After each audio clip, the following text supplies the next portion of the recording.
Hi there, I'm Charlie. What's up? I'm Todd. And welcome back to episode 2 of Tell Me About It. Oh, sorry, that's my part. We're the husband and husband team of Todd, that's me, and Charlie, that's him, who will sit down with people that pique our interest and ask them to tell us all about their jobs, their life, their successes, their failures, all of that stuff right here. If you're here for episode 2, you know what we do. Yeah, but do they? Because they're probably just like... But do they? Because, Todd, what is this episode about? Well, girl, this episode's about you. Oh, God. Huh? Is it oh, God? Yeah, this episode's about Charles. Affectionately, we call him Chuck. No, I'm kidding. We do not at all and never will. So today we're going to ask Charlie to tell us about his career.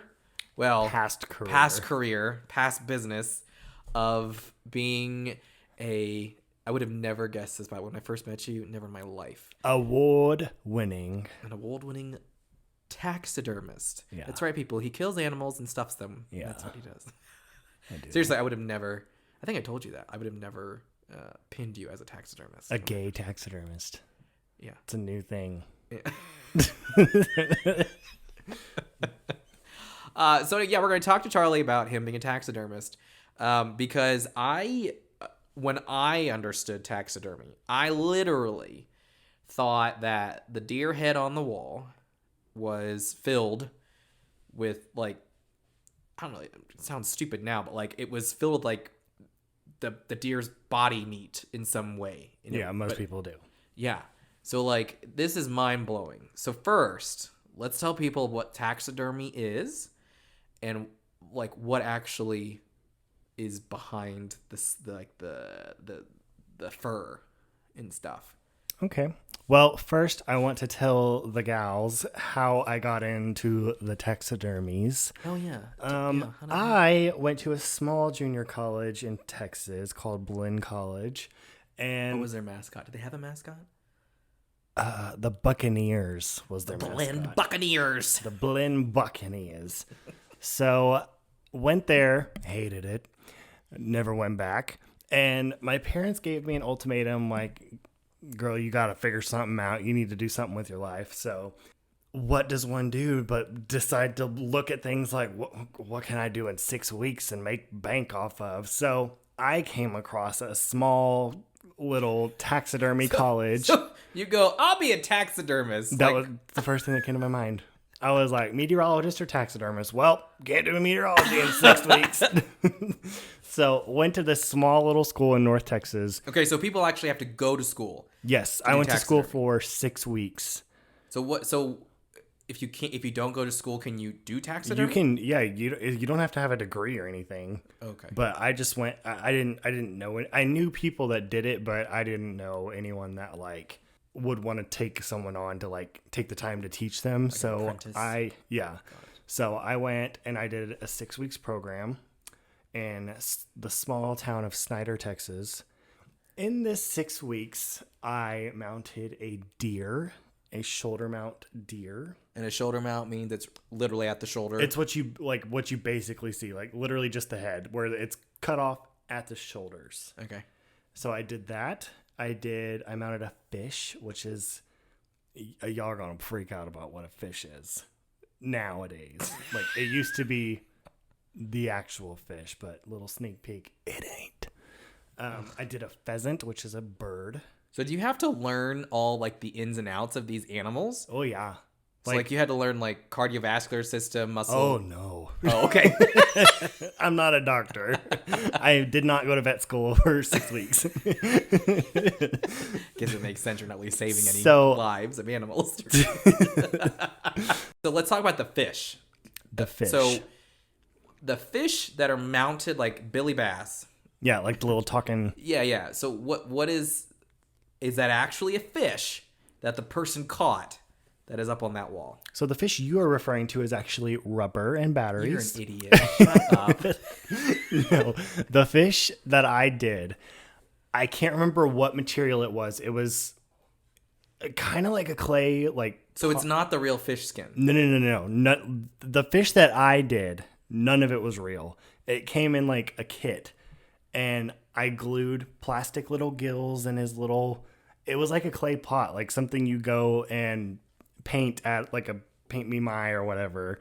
You glued the gills in, and then I airbrushed every little detail, and like the customer would send in a picture of the fish that they actually caught, and I would airbrush to the best of my ability, like to match the fish. So did they give like measurements of like the fish is 10 feet long? Yeah, they're supposed to. So the things on the wall are totally fake. So you don't even know if that person actually caught those fish. It could just be like a whole like catfish. True. Joke.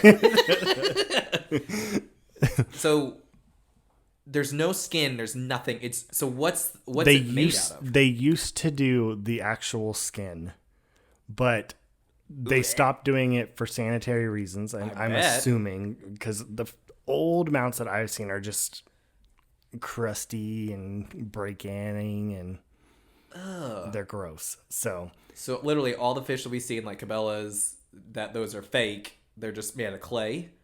They look to be. I'm be. assuming because they are very nice and neat. I'll put it this way: the nicer it looks, it's either a badass taxidermist or it's a fake. That's what we should have. Is it fake? Like the whole is it cake? Is it fake taxidermy? Is it taxidermy? So so after the fish, we know fishes can be fake or really good if it's done by a badass taxidermist. So like myself, yeah. To the taxidermists who do really well, don't come after us. So when you do, so like right now we have is it a black buck? It's a black buck. We have a black buck in our office. It is, which is an antelope. Spirally horns that are like 2 feet, 3 feet tall. So tell me about the hair. Is that real? Yeah. So if you look at if you go into like a Cabela's or a Bass Pro Shop or Academy, sometimes has mounts in the back. Or Jim Bob's trailer down the road. Okay. The only thing that is real on that animal is the hide. If it has the hide, well, I mean, obviously it's gonna. I say hide. If it has the hide. It's gonna have the hide. That's gonna be real, and the antlers / horns that are on the head are also real. Sometimes they are fake.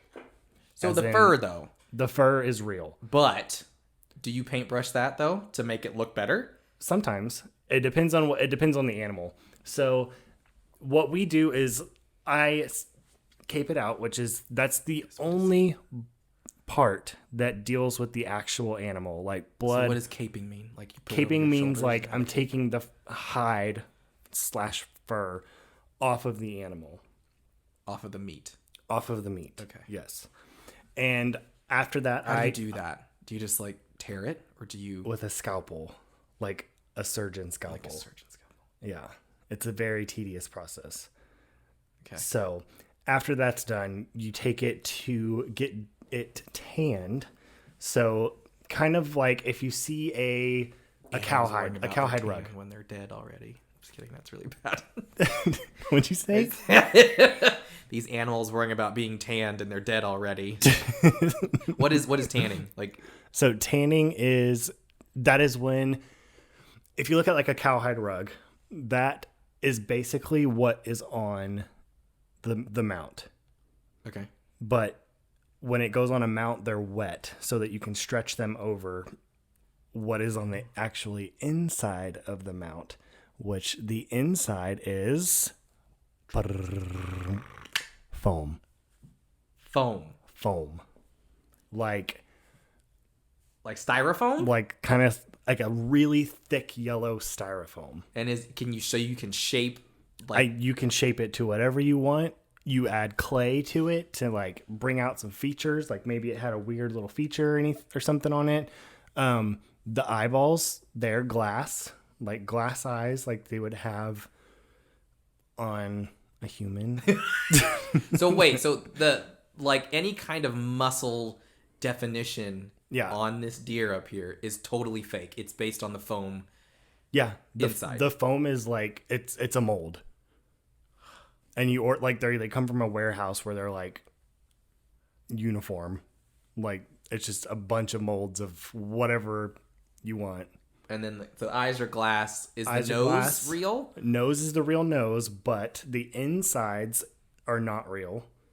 The insides is where you kind of do a little bit of anatomy, like adding it's called a septum in the nose. Like it's a fake little, when you shine a light through a deer's nose, that's how you know if it's good taxidermy or not, is if you can take your cell phone light or a little flashlight, shine it inside the nose of the deer. And if you look on the other side, if you can see pink or like veins, that's how you know it's a good taxidermist. People are going to go to Cabela's now. Details. This isn't a good one. Yeah, exactly. Go to your local Cabela's, shine in the nose of every single deer, and slap the ones that are fake. No, don't. God, Cabela's will come after us now. Hashtag not sponsored. Yeah, not sponsored. Not yet. So how long does it take once you get everything in? Mm-hmm. How long does it take to do a shoulder mount deer?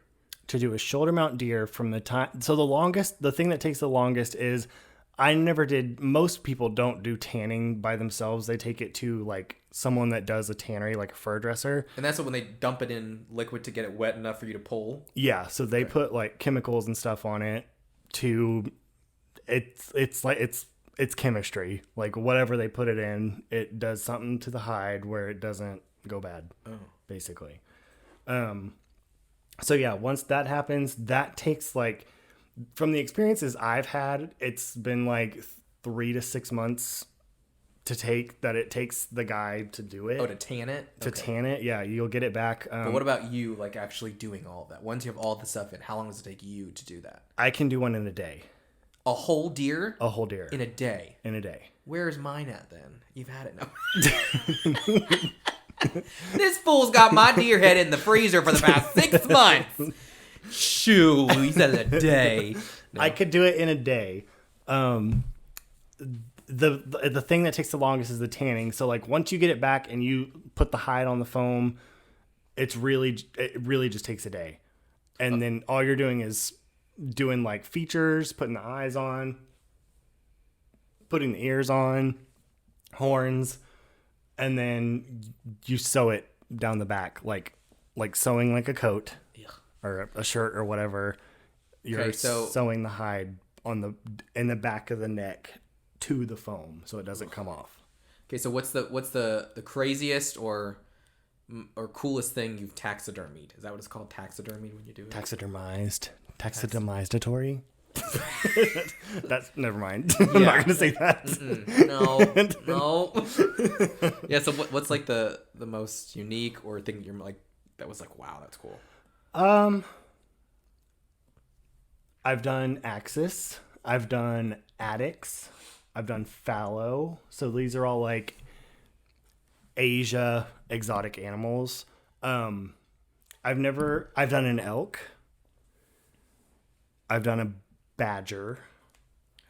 Like a honey badger. Weirdest thing I've ever been asked to do. Ooh. Asked. Human. No. Someone asked me to do their pet cat. Why can't you do that? Because I'm a human with morals and I won't. Yeah, no. People do that. Could you... Don't even imagine your animal dead, but if you had Fluffy Duncan or Ernie having it stuffed? No, imagine, these are our dogs, by the way, Duncan and Ernie. Just imagine Duncan curled up in his little doodle ball, ugh, that's weird. On the couch all the time. Yeah, that's what they were wanting. I'm not gonna do that. That's weird. As Ernie's underneath us chomping on his... Chewing on a bone. Okay, so you ran a business, though. You ran a business as a taxidermist. How long was that business up for? I did it for 4 years. So 4 hunting seasons in Texas. Okay. So how much does it normally cost to get something like that mounted? So it depends on who you go to, their experience level. That is what you'll get charged, but you're looking at I would say anywhere from 500 up for like a shoulder mount, like what you basically see like a deer head.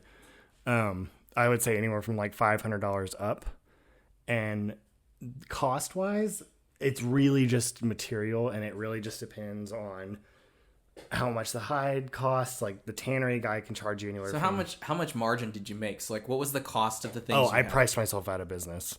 Like you priced yourself out. I'm such a pushover that this is truly. I know this about myself. I'm very self-aware about my pushoverness. Yeah, I'm such a pushover that people would ask me to do things for them, and I'd be like, "Oh my god, like don't even worry about it. This is a skill I learned. Like, girl, I got you." No, I didn't have them. So, but typically, how much does the finances of the business? So, how much would a taxidermist? How much is the cost of goods that they have to purchase? What does that normally amount to? Like $150 for like the supplies to do one? Yeah. I would say on average you're looking at $200 to $250 just on materials. Yeah. And so then that's the foam, the hide, the eyes, the ears. So the extra $250, then you're saying $500 is profit. Yeah. Okay. But you didn't do that. I didn't. So a disclaimer, I charged $450 for a head. You charge Yeah. I'm such a nice guy. Oh my god. Good thing you're not in that business anymore. You'd be SOL. Well, that's cool. Okay, so business. Now, would you ever go back to doing taxidermy as like a part-time gig? Probably not. Why not? Well, I could definitely see part-time. I jumped off the deep end way too fast, and meaning I took over 200 items in my first year. 200. So were they all deer? Yeah, because like where we are in Texas, like the only thing we hunt here is deer. There's some exotics on like ranches. So I took in 200 animals in a year, my first year. And how many did you complete? I did all of them. I did all 200, but it started running into the next year. So like I never got done. And like when I quit 4 years later, I still had I think I had 75 left to do, but I did them. Yeah. But I didn't take on anymore, but I finished what I had.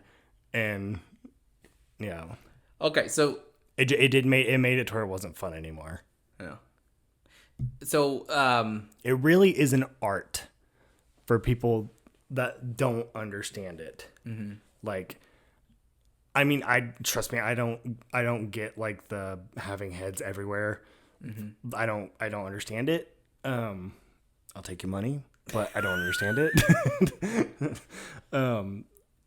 Yeah,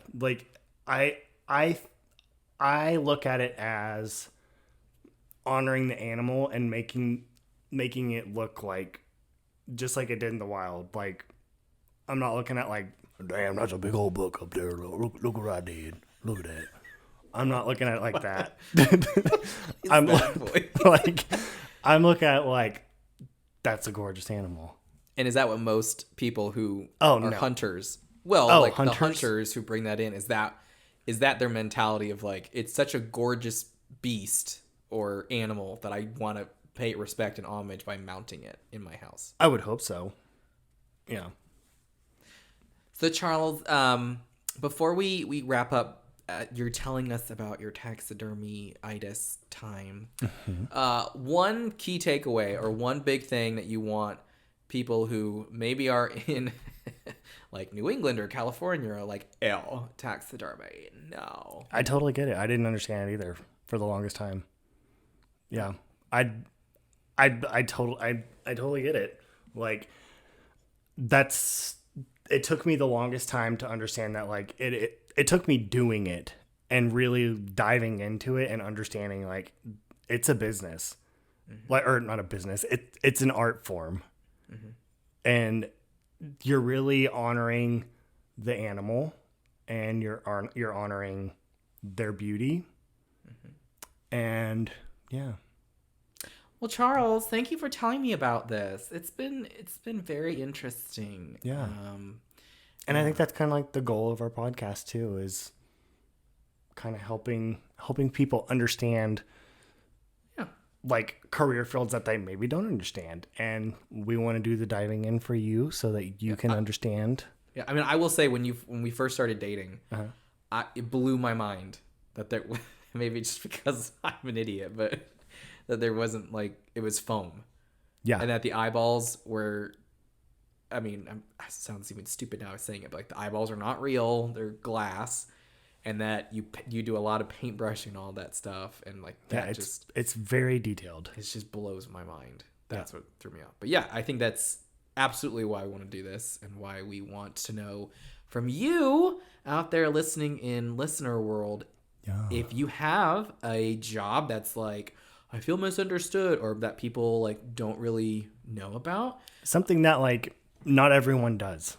Yeah, like we're going to, hopefully we've got a couple of different guests coming up, knock on wood, but like we want to talk to a beekeeper about just like, you know, why smoke? What the hell does that do? You know, do you really not get stung in that bee suit? And why do some people use it and some don't?